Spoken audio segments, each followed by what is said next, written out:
Gosta aqui o portal a Cristian? Hã? Agora que gosta do portal não? Eu tenho ali qualquer coisa para ti, tu... ver. Ô porco!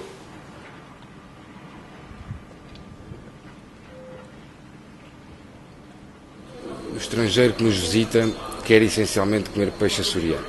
Portanto, se você lhe ter aqui robalos e douradas, eles não vão comer. Vão comer é peixe açoriano e têm curiosidade em provar o peixe açoriano. Todos nós gostamos que o peixe chegue fresco ao nosso prato, mas desde a captura e até chegar à mesa, o peixe passa por várias etapas que implicam alguns cuidados com o seu manuseio e o seu acondicionamento. O peixe fresco é um produto altamente perecível devido à sua composição bioquímica. Nesse sentido, os pescadores devem ter em conta a forma como manuseiam e estivam o pescado a bordo das embarcações.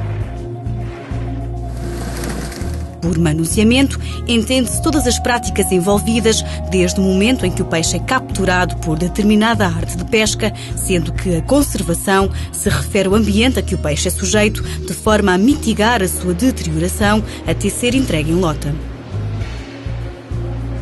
Filipe Porteiro, biólogo e autor de um livro sobre manuseamento, conservação e estiva de pescado, explica de que forma se pode evitar a contaminação dos produtos da pesca. As pessoas querem comer o peixe fresco, é a melhor forma de consumir peixe fresco. Mas o peixe tem um problema, é que é perecível, isto é, decompõe-se ou apodrece muito rapidamente. Portanto, na realidade ele tem talvez até 11 dias, 15 dias mais ou menos de prateleira, desde que é apanhado até poder ser consumido. Depois está podre. E porquê é que ele apodrece? Ele apodrece essencialmente por duas razões. Primeiro, pela carga bacteriológica, isto é, pelas bactérias que tem. Primeiro, aquelas bactérias que vivem com ele, naturalmente, quando ele está vivo e que, portanto, não causam doenças à partida. São bactérias que estão adaptadas a viver com o peixe. E tem bactérias que são dadas ao peixe que ele toma contato quando chega a bordo. Portanto, através das superfícies, das caixas, do próprio gelo, das bancadas, das facas e da roupa.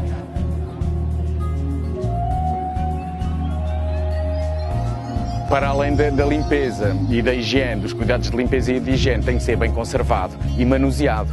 Portanto, não pode ser atirado, não pode sofrer ferimentos, tem que ser acondicionado em caixas com a proporção certa do gelo, portanto tem a ver com a estiva tem que ser bem feita, os peixes têm que estar todos envoltos em gelo, não podem estar em caixas muito cheias, têm que estar bem empilhados, se puderem estar dentro de uma câmara de refrigeração, melhor, bem regulada em termos de temperatura e que isso vai poupar gelo, mas o gelo tem que derreter e, portanto, ao derreter envolve o peixe, baixa a temperatura e o objetivo é chegar aos 0 graus em que as bactérias aí têm uma atividade quase neutra e, portanto, e aí aumenta o tempo de prateleira, isto é, aumenta o tempo em que a gente consegue consumir esse pescado.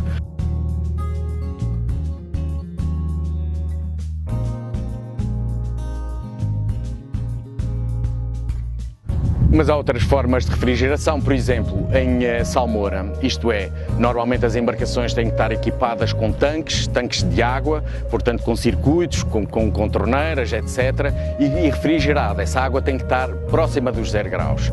E então é uma água que tem sal, portanto por isso é que se chama salmoura, e então é boa para conservar ou grandes peixes, como por exemplo atuns, mas isso é em embarcações muito grandes, ou então os pequenos pelágicos, chicharros, cavalos, etc., que se apanha em grande quantidade e que se pode despejar lá para dentro, pelo menos até depois passar para gelo, porque é fundamental. Mal o peixe chega a bordo, a primeira coisa é garantir que ele está lavado, que é tratado com higiene e logo estivado em gelo.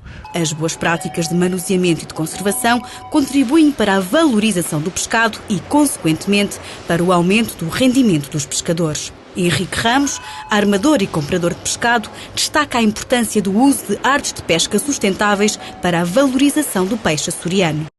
Também associo alguns critérios a mais de sustentabilidade. Esses, para mim, são dos principais critérios na escolha do pescado. Uma das coisas também com que não trabalhamos é com o peixe das redes de malhar. Normalmente é um peixe que mais rapidamente fica mais vulnerável a contaminações e também na sua própria aparência depois fica mais marcado. O facto do peixe da rede não ser levantado imediatamente acaba por por deixar o peixe morto vulnerável a outros peixes, nomeadamente o peixe porco ou o peixe sapo, que come os olhos, e depois muitas vezes o peixe que chega à lota, que vem das redes, vem sem um olho ou sem mesmo os dois, e portanto também para o mercado com que nós trabalhamos, esse peixe não tem qualquer valor. Nós trabalhamos de uma forma muito artesanal, respeitamos muito os princípios artesanais da pesca e também depois do tratamento de pescado. O mestre já sabe perfeitamente quais são as exigências do mercado. É sempre bom que o peixe venha nas melhores condições do mar.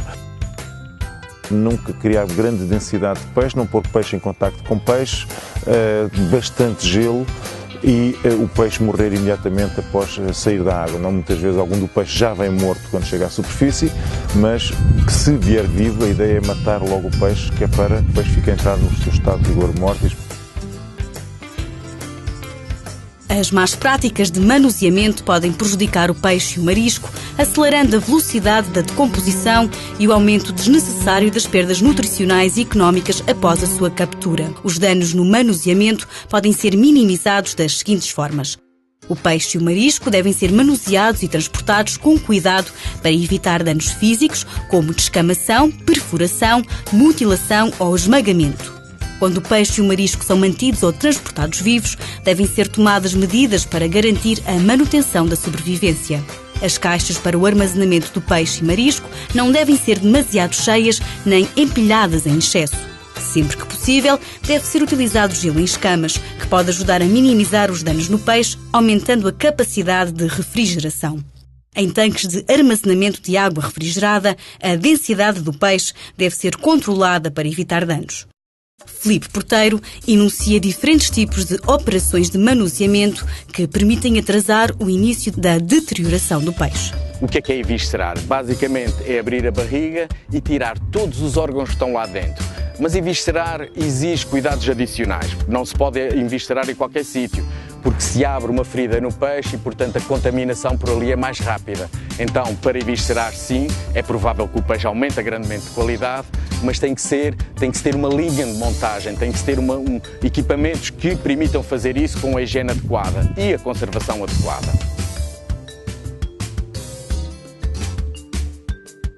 Os peixes pelágicos, normalmente aqueles peixes que vivem em cima d'água, chamado peixe de cima d'água, os atuns, as cavalas, as serras, as bicudas, etc., são peixes que têm muito sangue, portanto são grandes nadadores e exige que tenham um grande aporte de oxigênio e tenham muito sangue.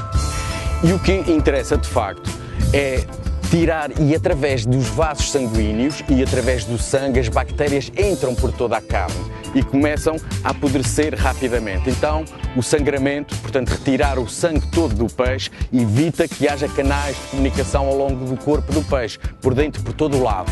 E então a qualidade aumenta a elasticidade. Um peixe sangrado é verdadeiramente melhor do que um peixe não sangrado. Experimentem uma cavala, por exemplo. Uma cavala sangrada logo tem uma textura, fica toda elástica, enquanto se ela não é sangrada, come-se assada no forno. O setor da restauração é um dos principais compradores do pescado açoriano. No restaurante de Paulo Jurumito só entra peixe fresco. Este empresário conta de que forma consegue reconhecer a frescura do pescado à venda no mercado. Como é que eu vejo que é fresco? Há várias formas de ver que se é fresco ou não, portanto tem a ver também às vezes pelos olhos, pelas guelras, mas a forma que eu vejo o peixe é fresco ou não é tocando nele. Este empresário reconhece que nos Açores as espécies tradicionalmente com menor valor comercial têm vindo a registrar um aumento de preço, o que pode representar um incremento dos ganhos dos pescadores açorianos. A veja, por exemplo, eu lembro-me de começar a comprar vejas a 2 euros o quilo, por aí fora, e a veja é um peixe extremamente versátil, como eu estava a dizer, você pode grelhá-la, pode assá-la, pode fritá-la, pode cozê-la, pode fazer várias coisas, e fica sempre bom, um peixe bom, e tem um sabor muito característico, e atualmente já se compra vejas a 7, 8, 9, 10 euros. O peixe açoriano é bom e recomenda-se, mas as boas práticas de manuseio e conservação a bordo são fundamentais para assegurar a sua qualidade. Os profissionais da pesca, ao cumprirem boas práticas de manuseamento e estiva, estão a valorizar os produtos capturados e a contribuir para o aumento dos seus rendimentos.